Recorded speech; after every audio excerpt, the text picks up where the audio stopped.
నమస్తే, welcome to story board. Telugu నేలపై గోదావరి తీరం భక్తి భావంతో పొంగుతోంది. ఇంతకు ముందన్నడూ చూడని ఒక కొత్త యాగాన్ని చూసేందుకు భక్తజనం పోటెత్తుతోంది.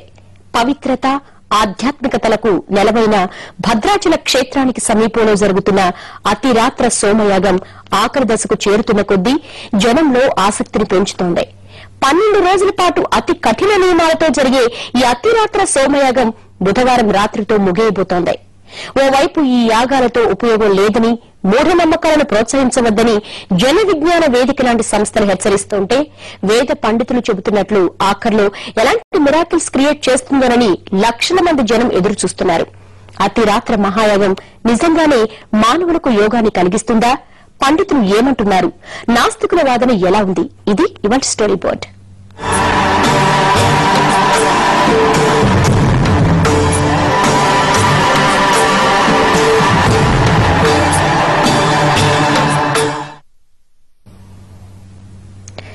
ఎప్పుడో 100 ఏళ్ల నాటి క్రతువు అతిరాత్రానికి కంప్యూటర్ యుగంలోనూ ఎవరూ ఊహించనంత ఆదరణ కనిపిస్తోంది. సామాన్య జనానికి, ముఖ్యంగా ఆంధ్రప్రదేశ్ ప్రజలకు ఈ యాగం అంతగా తెలియని వ్యవహారం. అయినా సరే భక్తిభావంతో కావచ్చు, అతిరాత్రంపై ఆసక్తితో కావచ్చు, జనం పోటెత్తుతున్నారు. ఇంతకు ముందెప్పుడూ చూడని ఈ యాగాన్ని చూసేందుకు వస్తున్న జన ప్రవాహం భద్రాద్రిలో మరో గోదావరిని సృష్టిస్తోంది. 12 రోజుల పాటు జరిగే ఈ మహాక్రతువుకు ముగింపు దశకు చేరుతున్న కొద్దీ భక్తుల రాక పెరుగుతోంది.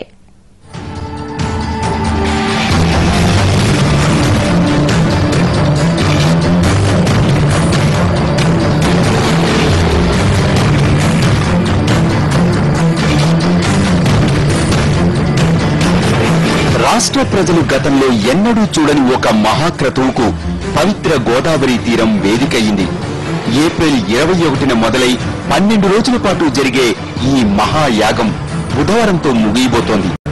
సాధారణ పూజలకు, యాగాలకు భిన్నంగా రాష్ట్రంలో తొలిసారి జరుగుతున్న ఈ అతిరాత్ర యాగాన్ని చూసేందుకు వచ్చిన భక్తులతో శ్రీరాముడి నిలయమైన భద్రాచలానికి సమీపంలోని ఏటపాక గ్రామం కిక్కిరిసిపోతోంది.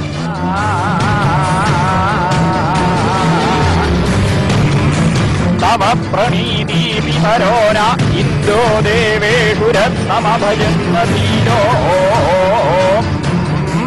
इन्द्रमित्तोदावृषणं सदा सुते मुहूर्ते मदाविषेदनायकं मरोहव्याममव्ययन्त इन्द्रमित्तोदावृषणं सदा सुते मुहूर्ते मदाविषो ఈ సోమయాగం అత్యంత ఉత్కృష్ట సోమయాగానికి మేము కంటిన్యూషన్ గా వెళ్తున్నాం అండి. భద్రాచలం నుంచి జరిగే 12 రోజుల నుంచి ఫస్ట్ రోజు నుంచి మనకి చాలా అద్భుతాలు జరుగుతున్నాయండి. ఇక్కడ మనకి ఏ రోజుకి ఆ రోజు మనం రివ్యూ చేసుకున్నప్పుడు ఒక రోజు గరుడ పక్షలాగా వచ్చేసేసి ఒక 5 నిమిషాల నుండి ఒక 5 నిమిషాల్లో మనకి కనిపించిందండి. తర్వాత కంటిన్యూషన్ గా ఈ మేఘాలన్నీ మంచిగా వచ్చేసుకుంటూ ఒక 10 నిమిషాలకు ఒకసారి మంచిగా చల్లబడుతున్నాయండి. మళ్ళీ ఎండ అనేది తగలకుండా జనాలు కూడా మంచిగా కవర్ అవుతుంది. ఈ యాగం వల్ల పక్కగా ఫలితాలు కనబడుతున్నాయని మనకు కనిపిస్తుందండి. ఇది ఇంచుమించుగా ఈ యాగం సోమయాగం స్టార్ట్ అయిన కానీ మేబీ మొత్తం అన్ని రోజులు వచ్చినట్టే 1 or 2 days అంటే దగ్గరికి వెళ్ళలేకపోయాను. దగ్గరలో ఉండి కార్యక్రమాలు చూసుకున్నా. యాక్చువల్లీ అసలు అనుకున్న దానికన్నా ఎక్కువ ఫలితాలు ఇచ్చింది ఏమన్నట్టు అనిపిస్తుంది. ఫీలింగ్ ఉంది నాకు. యాగం మొదలైన కాంచి కూడా అంత ఆకాశం అంతా చల్లబడి, ప్రకృతి అసలు ఇంత చల్లబడి ఈ టైంలో ఇంత చల్లబడటం అనేది అసలు ఇట్ ఇస్ నాట్ ఇట్ చాలా బాగుంది. అందరు చూసి అన్ని తరాల వారు, పిల్లలు అనుకుంటా, పెద్దవాళ్ళు అనుకుంటా, ముసలి అనుకుంటా, అందరూ కూడా అన్ని తరాల వారు చూసి మంచి ఎంజాయ్ చేయాల్సిన అవసరం ఉంది.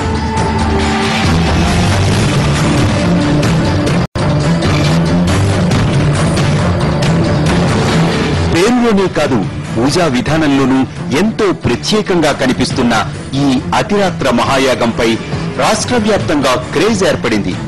ఏప్రిల్ 21న మొదలైన నాటి నుంచి ఎన్నో ఆసక్తికరమైన సంఘటనలతో దిగ్విజయంగా నడుస్తున్న అతిరాత్ర యాగం ఆఖరి దశలో మరిన్ని సంచలనాలకు కేంద్రంగా మారబోతోంది.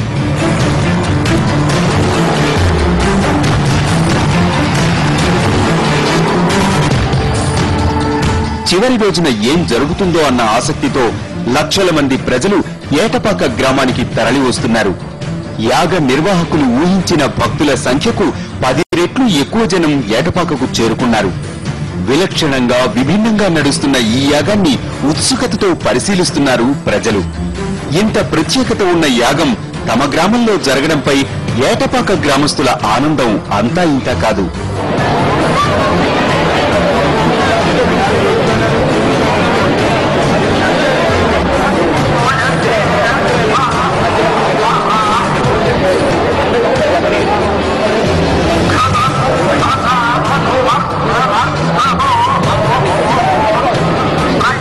శాస్త్రవేత్తలు కూడా చాలా మంది వచ్చారండి మన దగ్గరికి.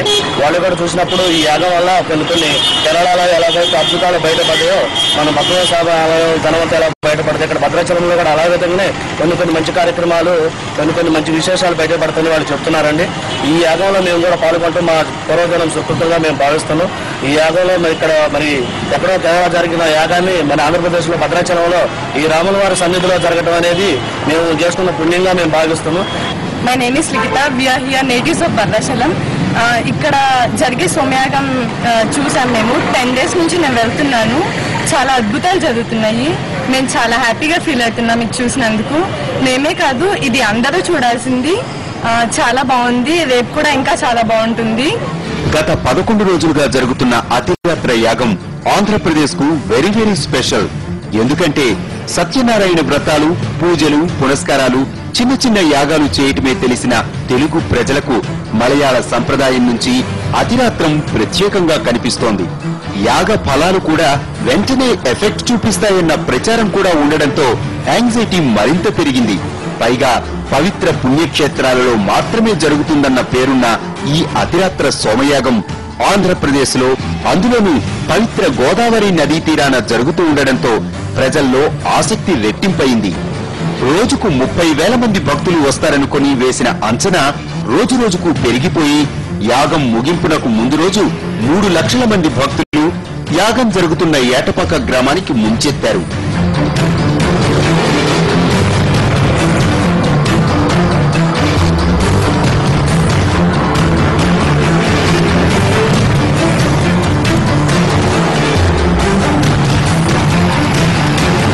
హైదరాబాద్ పాతనగరం నుంచి వచ్చినాను. ఈ యాగం అంటే నాకు ఎంతో ఇష్టము. ప్రతి సంవత్సరాలు బోనాల ఉత్సవాల్లో మేము ప్రతి సంవత్సరం చండీ యాగం చేస్తాము. ఆ చండీ యాగం చేసిన రోజులల్లా ప్రతి సంవత్సరం ఆ రోజు మాత్రం తప్పకుండా వర్షం పడుతుంది. అది నిజమా కాదా అని మేము స్నేహితుల అనుమానంతో ఒక బ్రాహ్మణుని అడిగితే ఆ బ్రాహ్మణుడు మాకు నిజమని చెప్పిండు. ఖమ్మం నుంచి వచ్చామండి. ఈ అతియాత్ర యాగంలో వారం రోజుల నుంచి వద్దాం అనుకున్నా కుదరలేదండి. సౌకర్యం లేకపోయినా కానీ మాకు చాలా సంతోషంగా ఉంది. ఎందుకంటే ఇన్ని వేల జనంలో ఎండంటూ తెలియలేదు. ఇన్ని వేల జనాన్ని ఇంత మంచిగా స్వీకరించారంటే, ఇంత లక్షల మందిని ఇంత ఇదిగా స్వీకరించారంటే ఆ స్వామి వారికి నిజంగా కృతజ్ఞతలు చెప్తున్నామండి. మేము విజయవాడ నుంచి వచ్చామండి. ఈ సోమయాగం, అతిరాత్ర యాగం అని మేము పురాణాల్లో చదవడమే కానీ కేరళలో ఎక్కడో చేశారు. ఆంధ్రప్రదేశ్ లో ఇది ఫస్ట్ చేశారు. ఇక నుంచి కూడా చేసేలాగా గవర్నమెంట్ ను కూడా మేము కోరుకుంటున్నాము. ఇది ఇలాగే ఎప్పుడు చేసేలాగా చూడమని.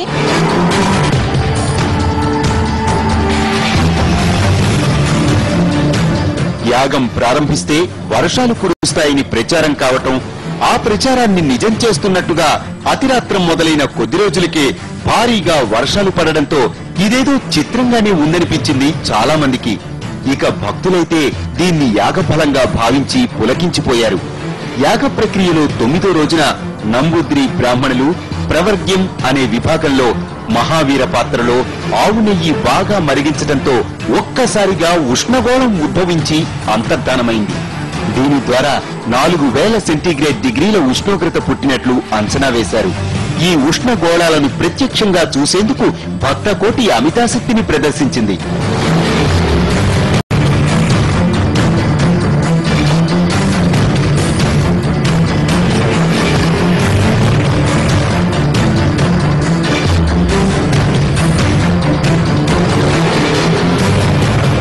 యాగము అనేటువంటిది కేవలం వర్షాలు పడడానికే కాదు. ఒక్కొక్క యాగము ఒక్కొక్క ఫలితాన్ని, ఒక్కొక్క రకమైనటువంటి ప్రకృతిలో మార్పుని కోరుకుంటూ చేయబడేటువంటిది యాగం. కాబట్టి యాగం చేస్తే వర్షం అనేటువంటి, వర్షానికి ప్రత్యేకమైన యాగాలు ఉన్నాయి. కరీరి అని ఉంది, బోల్డ్ యాగాలు ఉన్నాయి. ఆ యాగాల వల్ల ఖచ్చితంగా వృష్టి, సువృష్టి పడుతుంది. కానీ ఈ సప్తయాగాలని శ్రౌతయాగములు అంటారు. ఈ యాగాలు ఏంటంటే ఈ స్వర్గకామనతోటి, అంటే ఈ లోకము క్షేమంగా ఉండాలి, ఈ లోకంలో ప్రజలందరూ కూడా సుభిక్షంగా ఉండాలి అని లౌకికమైనటువంటి, అంటే అది మౌలికమైన సంకల్పం.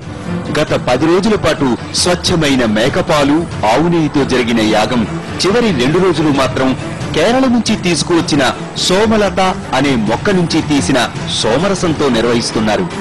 ఈ సోమలత రసంతో యాగం నిర్వహిస్తే ఆకాశంలో పెనుమార్పులు జరుగుతాయని, సైన్స్ కూడా అందని ఎన్నో ప్రకృతి పరిణామాలు చోటు చేసుకుంటాయని చెబుతున్నారు అతిరాత్ర సోమయాగ నిర్వాహకులు. ఈ రసంతో యాగం చేస్తున్నప్పుడు వెలువడిన పొగ విస్తరించిన ప్రాంతమంతా ప్రజలకు సుఖశాంతులు కలుగుతాయన్న నమ్మకం కూడా ఉంది.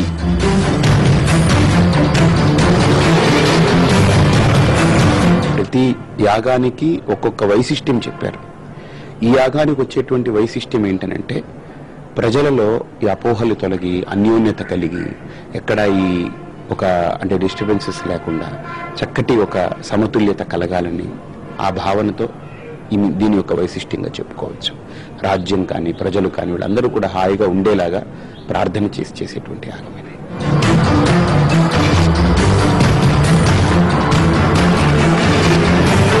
శతాబ్దాల కిందటి యాగం మళ్లీ ప్రజల ముందుకు రావటం, అందులోనూ ఆంధ్రప్రదేశ్ లో జరుగుతుండడంపై రాష్ట్ర ప్రజల్లో ఎక్కడలేని ఇంట్రెస్ట్ పుట్టింది. చివరి రోజైన బుధవారం అర్ధరాత్రి వరకు జరిగే ఈ కార్యక్రమంలో ఇంకెలాంటి వింతలు విచిత్రాలు జరుగుతాయోనని భక్తులు ఆసక్తిగా ఎదురు చూస్తున్నారు. ఇప్పటికే 6 లక్షల మందికి పైగా భక్తులు అతిరాత్ర సోమయాగాన్ని దర్శించుకోగా ఈ 2 రోజుల్లో అంతకు రెట్టింపు సంఖ్యలో భక్తులు వచ్చినా ఆశ్చర్యం లేదంటున్నారు యాగ నిర్వాహకులు. అసలు ఈ అతిరాత్రం అంటే ఏంటి, ఎక్కడి నుంచి వచ్చింది, ఎప్పుడు వచ్చింది, వివరం షో వేట్ తర్వాత చూద్దాం.